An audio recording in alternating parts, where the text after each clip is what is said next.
Salam sejahtera Malaysia, denyut nadi suara rakyat bergema di channel ini. Berita terbaru, Perlembagaan Bersatu bertentangan dengan Perlembagaan Persekutuan, kata Johari. Berita penuh, Kuala Lumpur yang di-Pertua Dewan Negara iaitu Tan Sri Johari Abdul mendapati arahan-arahan di bawah pasal 10.5 Perlembagaan Bersatu adalah bertentangan dengan Perlembagaan Persekutuan. Beliau berkata, Perlembagaan Bersatu telah menafikan hak 5 ahli parlimen bekas ahli parti itu sebagaimana yang termaktub mengikut Perlembagaan Persekutuan, peraturan-peraturan Majlis Mesyuarat Dewan Rakyat serta Akta Majlis Parlimen Keistimewaan dan Kuasa 1952 yang menjamin hak keistimewaan, kebebasan bercakap, berbahas dan mengundi kepada 5 ahli parlimen berkenaan. Perkara itu terkandung dalam surat yang di-Pertua Dewan Rakyat kepada Ketua WIP Bersatu Datuk Seri Roral Kiandi pada Selasa lalu bagi memberitahu mengenai keputusan terhadap notis pemakluman kekosongan kerusi 5 ahli parlimen menurut perkara 49(e Perlembagaan Persekutuan berikutan keahlian mereka dalam parti itu telah terhenti. Salinan surat itu juga turut ditujukan kepada 5 ahli parlimen berkaitan iaitu Datuk Syed Abu Hussein Hafiz, Syed Abdul Fasal Bukit Gantang, Zahari Kecil Jeli, Muhammad Azizi Abu Naim Gua Musang, Datuk Iskandar Zulkarnain Abdul Talib Kuala Kangsar dan Datuk Dr. Zulkafli Hanafi Tanjung Karang. Berkenaan dengan surat permohonan oleh Bersatu kepada kelima-lima ahli Dewan Rakyat kembali ke kerusi pembangkang di Dewan Rakyat, saya mendapati sehingga hari ini mereka masih duduk di blok pembangkang. Justru itu saya mendapati dan memutuskan bahawa tiada berlakunya kosongan kerusi di bawah perkara 49(e)(1), maafkan saya, perkara 49(e)(1) Perlembagaan Persekutuan, kata Johari menerusi surat berkenaan.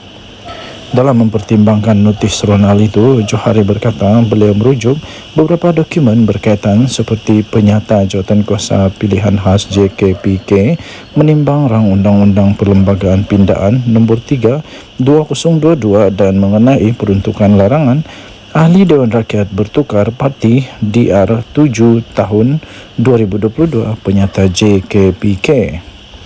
Katanya, ini termasuk penyata rasmi yang bertarikh 11 April 2022 mengenai rang Undang-Undang Perlembagaan Pindaan nombor 3 2022 dan penyata rasmi bertarikh 27 dan 28 Julai 2022 mengenai rang Undang-Undang Perlembagaan Pindaan nombor 3 2022 dan usul mengenai penyata JKPK itu, katanya. Beliau menambah, saya mendapati daripada dokumen tersebut bahawa tujuan perkara 49(e) Perlembagaan Persekutuan diwujudkan untuk memastikan kestabilan politik negara untuk suatu jangka masa yang panjang. Selain itu, saya juga melihat kepada prinsip keluhuran perlembagaan. Malaysia mengamalkan prinsip keluhuran perlembagaan di bawah Perlembagaan Persekutuan dan ia juga merupakan prinsip rukun negara yang ketiga. Ini kerana di bawah keluhuran perlembagaan, kesemua undang-undang atau peraturan adalah tertaktub kepada Perlembagaan Persekutuan menurut surat itu lagi.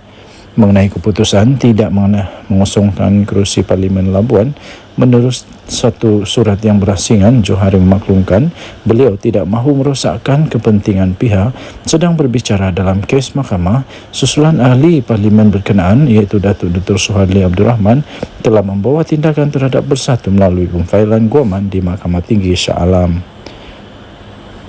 Denyut nadi suara rakyat bergema di channel ini. Untuk mendapatkan berita lengkap, sila layari bharian.com.my bertarikh 11 Julai 2024 bertajuk Perlembagaan Bersatu bertentangan dengan Perlembagaan Persekutuan, kata Johari. Sekian berita. Untuk mendapatkan berita terkini, sila tekan butang subscribe, like dan share. Kita jumpa lagi. Bye-bye. Salam sejahtera Malaysia, denyut nadi suara rakyat bergema di channel ini. Dulu cerita kes Altan Tuya memang sangat terkenal. Lepas itu sudah ada penyelesaian, muncul semula. Hari ini muncul semula cerita tentang Altan Tuya. 11 Julai 2024. Diterbitkan pukul 5.54 petang tadi. Free Malaysia Today. Keluarga Altantuya mohon kuat kuasa penghakiman RM 5 juta.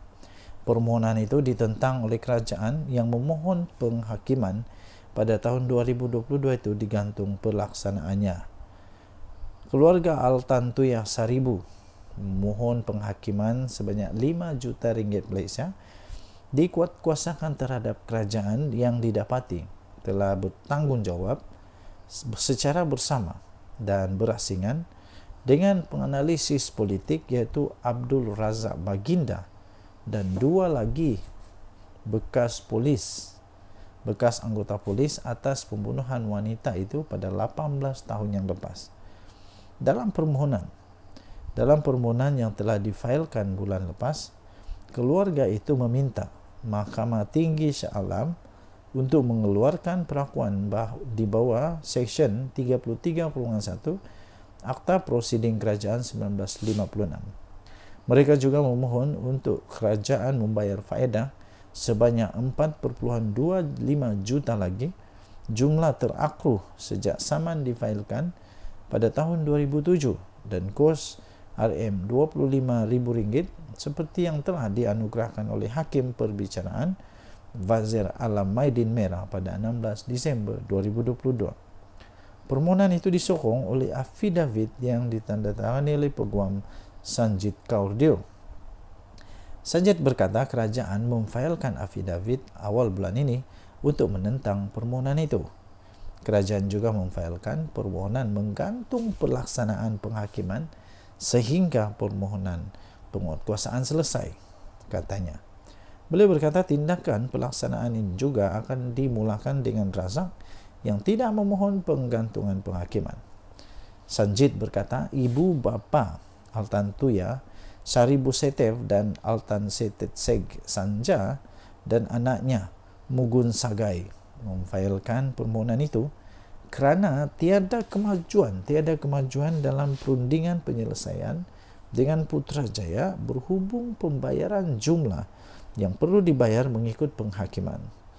Kerajaan dan Razak mengaku menjalinkan hubungan dengan Altantuya telah membuat rayuan terhadap kuantum dan liability.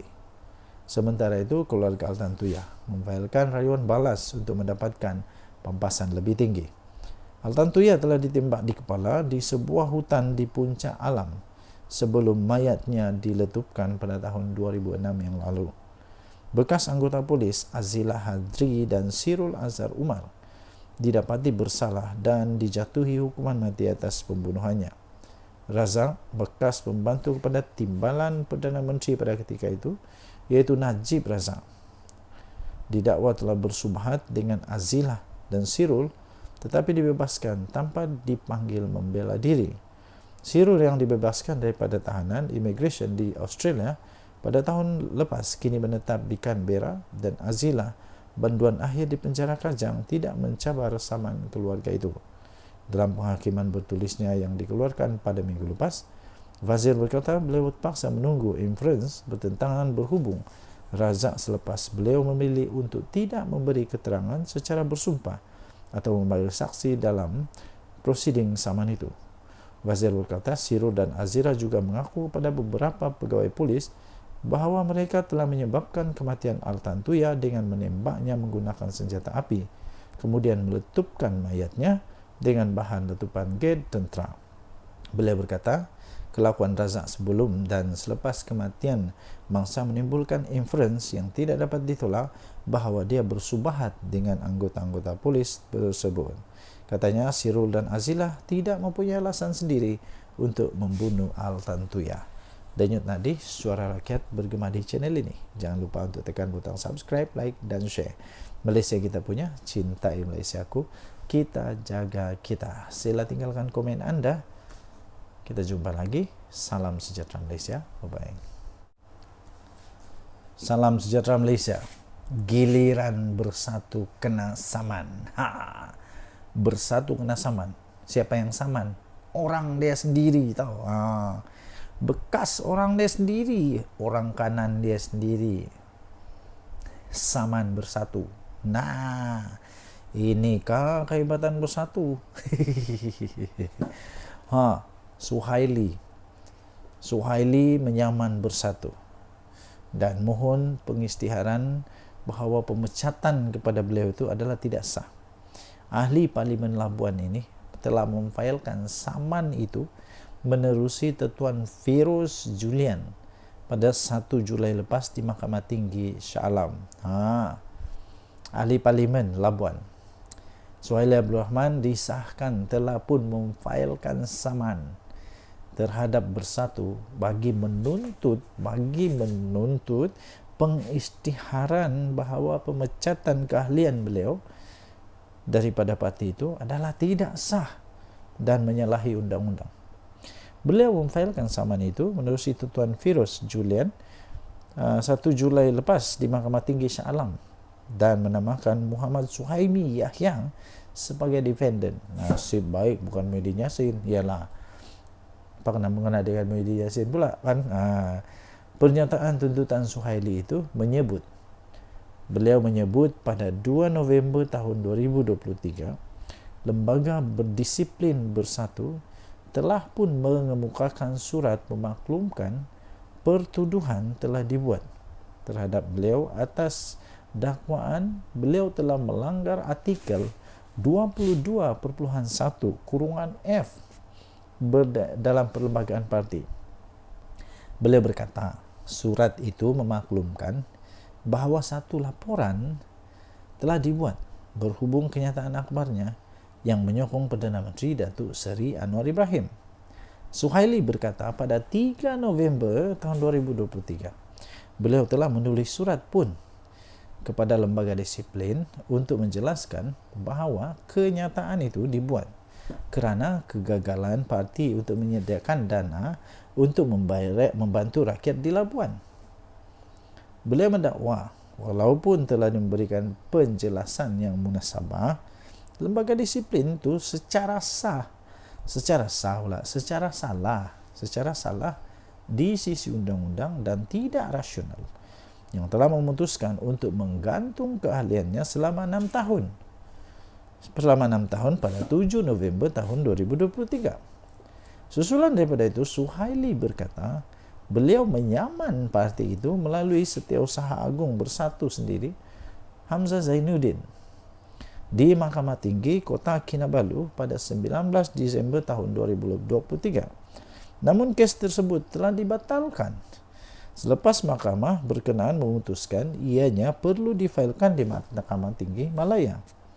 Pada 17 Mei lepas, Suhaili mendakwa menerima surat daripada Setiausaha Agung memaklumkan bahawa beliau telah dipecat secara automatik atas alasan telah memfailkan saman terhadap parti itu berdasarkan artikel 10.2.6 Perlembagaan Bersatu. Susulan daripada pemecatan saya itu katanya, Setiausaha Agung turut menyatakan bahawa saya bukan lagi seorang ahli parti dan oleh itu kerusi parlimen saya hendaklah dikosongkan, katanya dalam kenyataan itu. Jadi ini pening kepala sudah ni. Jadi yang penting memang rasanya Suhaili ini memang sudah hilang sabar dan sekarang dia betul-betul saman. Dia betul-betul saman bersatu. Kali ini memang betul dia marah lah. Okey, jadi inilah kehebatan bersatu, kena saman oleh ahli sendiri, bekas ahli sendiri.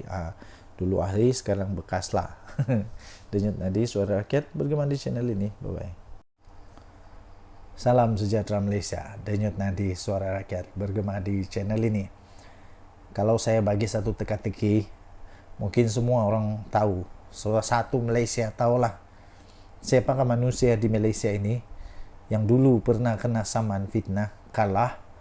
Lepas itu dia pergilah minta derma, minta tolong supaya dia dapat bayar saman. Siapa dia? Saya bagi clue sikit lah. Dianya bekas UMNO. Lepas tu tiba-tiba sekarang entah apa kejadiannya, dia pula sekarang macam jadi musuh besar UMNO. Siapa dia? Papa Gomo lah. Siapa lagi? Papa Gomo sekarang nih memang bermasalah besar. Dia boleh berhadapan dengan penjara. Dia boleh dipenjara berapa tahun? Penjara 3 tahun maksimum. Dia boleh dipenjara 3 tahun. Kesian Papa Gomo. Kalau Papa Gomo yang sekarang ini 41 tahun. Aku baru tahu rupanya aku lebih tua dari Papa Gomo. Muda lagi rupanya manusia nih, baru 41 tahun. Saya nih udah dekat 50 tahun. Wah, rupanya muda lagi Papa Gomo nih. Papa Gomo tidak fikir panjang kan tentang masa depan dia.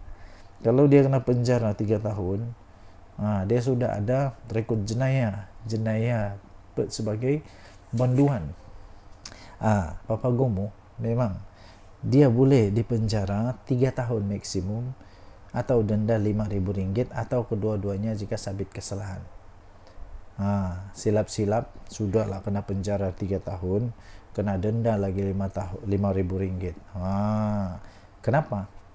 Karena Papa Gomo telah didakwa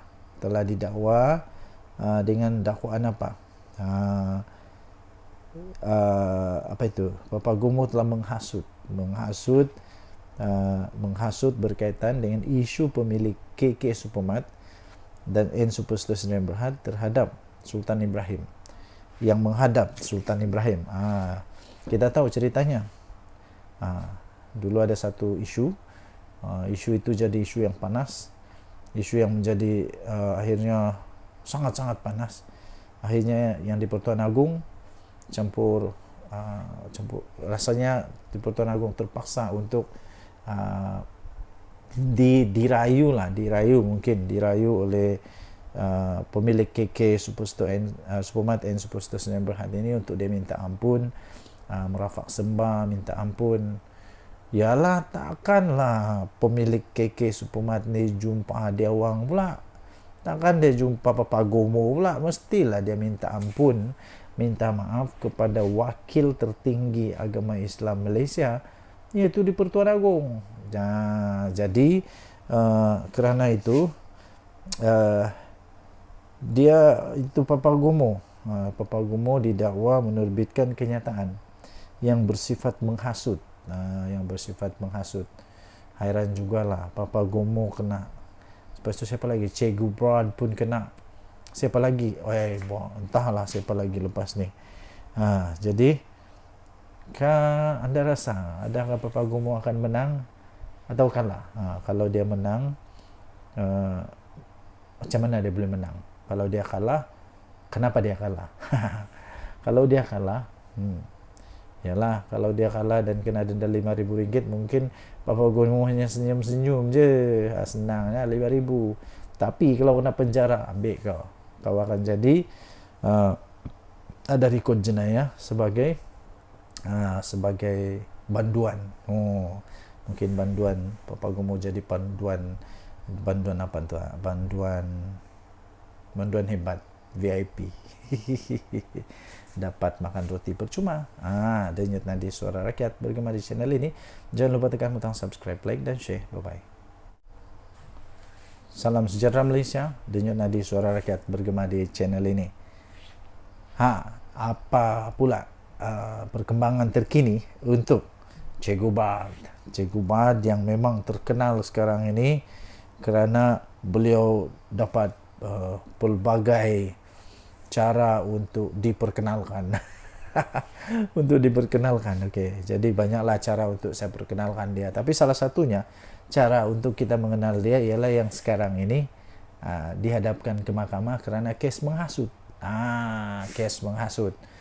Dalam banyak-banyak cara untuk kita memperkenalkan diri kepada orang, paling tak seronok adalah yang diperkenalkan kerana ada kes mahkamah. Tapi apa boleh buat? Itulah realiti dia.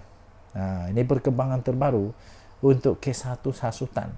Kes hasutan Cikgu Bard 26 November ini.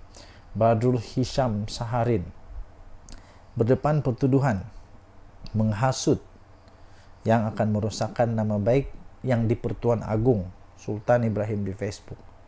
Paling hebat lah, ini pengenalan paling hebat. Sudahlah kalau diperkenalkan Che Gubad yang didakwa di mahkamah kerana menghasut. Paling hebat lagi, tahu tak siapa? Kamu tahukah siapa yang dia hasut? Yang dia cuba untuk hasut, yang dia didakwa cuba untuk hasut adalah yang di Pertuan Agong. Waduh, macam mana lah ada manusia begini nih. Tapi masih belum ada keputusan. Cuma pada 26 November ini kita dengarlah perbicaraan kes Badrul Hisham atau Che Gubad yang berdepan pertuduhan telah menghasut yang akan merosakkan nama baik siapa? Yang di Pertuan Agong. Hairan jugalah, sejak kebelakangan ni banyak sungguh manusia di Malaysia ni yang memang seolah-olah sudah lupa. Sudah lupa bahawa kita menganggap raja-raja kita ni berdaulat. Tapi sekarang bukan main lagi. Siap ada kena dakwa hasutan, menghasut di Pertuan Agong lagi di mahkamah. Siapa dia? Che Gubad yang menghasut di Pertuan Agong, yang boleh menyebabkan merosakkan nama baik yang di Pertuan Agong.